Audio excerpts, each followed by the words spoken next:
heaven and on earth, visible and invisible, whether thrones or dominions or principalities or authorities.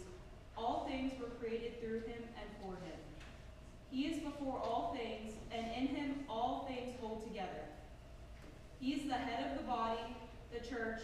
He is the beginning, the firstborn from the dead, that in everything he might be preeminent. For in him all the fullness of God was pleased to dwell, and through him to reconcile to himself all things, whether on earth or in heaven, making peace by the blood of his cross. The word of the Lord. Thanks be to God. Today's speaker is Fatoumata Akuna Nneji Damsoko Camara.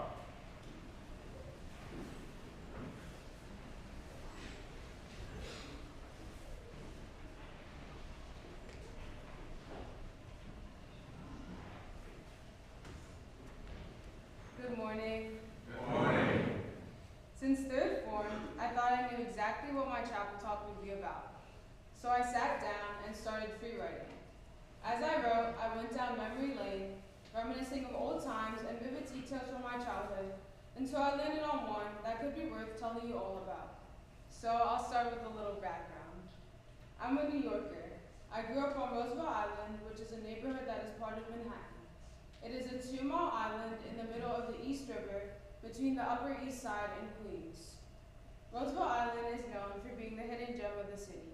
Our diverse and tight-knit community make the neighborhood like a small town in a big city, or like a quiet town in a loud city.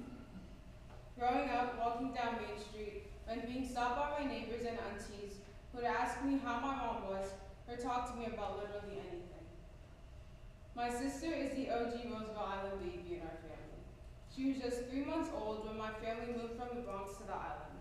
So, after completing graduate school and continuing her teaching career, it wasn't surprising when she decided to start the next part of her journey as an entrepreneur in the food business, back on the island that she had always called home. In this spirit, she opened 2 tables at our local farmers market. Every Saturday, a Mennonite family set up over 30 tables of fresh produce for the community. Other vendors at the market were a baked goods stand from New Jersey, who we call the Hoboken Boys, a pickle guy, a soup lady, and now us. By the time we hit a year, our 2 tables had grown to around 12, making us the second largest vendors in the market. We sold African pantry items, specifically for the families on the island who had to go all the way to Harlem or the Bronx to get the basic supplies always found in an African kitchen. It wasn't long before we introduced baked goods, such as freshly baked French baguettes, a wide variety of Italian breads and pastries, Mediterranean fine foods, salads, and hot food. The market opened at 8 in the morning and ended in the late afternoon. But for our family, preparing for the market day often started the night before, and sourcing for inventory was a week-long job. Some Friday nights, Bobby and I, being the youngest in the family, would sit in a safe corner of a commercial kitchen while the rest of my family would be preparing for the next morning. Other mornings, the house would be up early to start the market rollout. We would walk to the parking garage with my mom to get the car and start the rounds to each distributor, the bakeries, the grocery stores, and the warehouses. After the rounds, we would return to the market, put our gloves and aprons on, and help set up the tables, arranging the inventory to create a beautiful spread. Once the bread arrived, Bakri and I would begin to set them up. Really, because that meant we could set aside a bag of our favorite loaves of bread, croissants, apple turnovers, and scones to eat later with a hot cup of Milo or hot chocolate when we got home. When I became familiar with the operation and got a little older, my job at the market was also to manage sales, train other employees, and create recipes for some of our offerings. These memories of waking up early to work alongside my siblings have not only taught me that it takes hard work and sacrifice to run a business, but taught me a different lesson that was made clear to me by my mom. As we ran the market, my mom made certain that we were all aware of the importance and role of the market in the community from her perspective as an Igbo Southeast Nigerian woman. In Igbo culture, the marketplace is the center of society. It is not only economically vital to the towns and villages in the region, but it shapes the spiritual and political life of the community as well. Each village is assigned their own market day. On those days, people from surrounding villages will come to support that one market.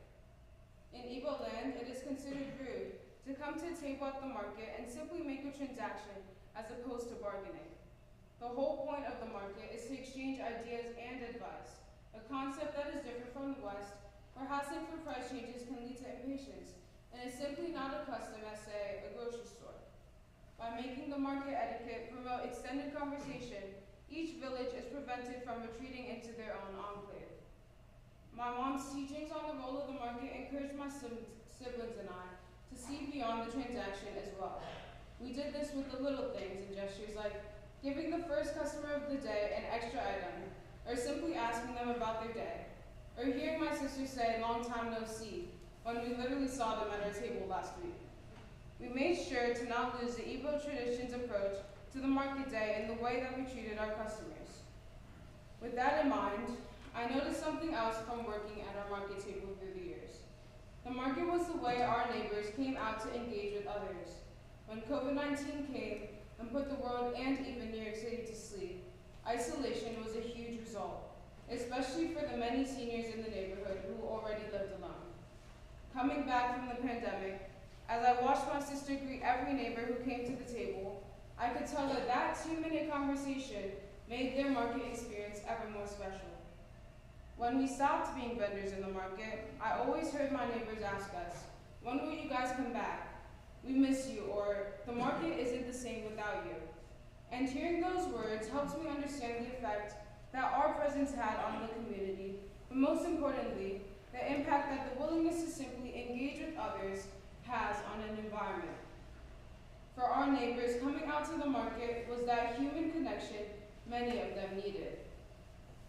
At St. James, with our busy schedules and what feels like endless homework, it can be easy to retreat into your own little bubble, or talk to the same people every day. Honestly, it's a habit that I have found difficult to break as well. Some of you might think, what difference does it make? But how many times have you been having a hard day, and someone says something to you, completely unaware of what's going through your mind, and it makes you feel better, maybe not the whole day, but in that one moment, and they have no idea what they did? Can I give you an assignment? It's just something to think about. Talk to someone you wouldn't usually have a conversation with, or even if it means being more of a talker or active listener at your lunch or dinner table. It can be as simple as a compliment. Maybe they think about it later, or they don't think about it at all. You don't have to make their whole day, but you can make that one moment. If there's anything I hope to share today, I hope that you know that you, as in everyone in this chapel, adds value to our community. You might not be in a lot of clubs, amazing on the field, you could be struggling with school, or you could be more of an introvert than an extrovert. But your very presence and willingness to show up every day and speak out in certain moments might be your own way of contributing. Every student or teacher on our campus adds a little something to our community, just as every customer or even vendor at the Saturday market added something to Roosevelt Island. What both the market and my time at St. James, watching friends and teachers come and go, has taught me is that we often realize the importance of someone or something when they're no longer there. In my culture, we have a proverb that means life is market, or the world is a marketplace. So, treat every interaction like you are at a market table, talking to a customer. Let us notice each other's presence, as well as the community that has been built here by those who have given so much, so that we also can experience the wonder of this place. And let us take every moment to build a community that will be cherished by those who will come after us. It is in the small noticing of each other, the slowing down of the greetings, the unrushed, long time no see, that show that everyone in our community matters. Thank you.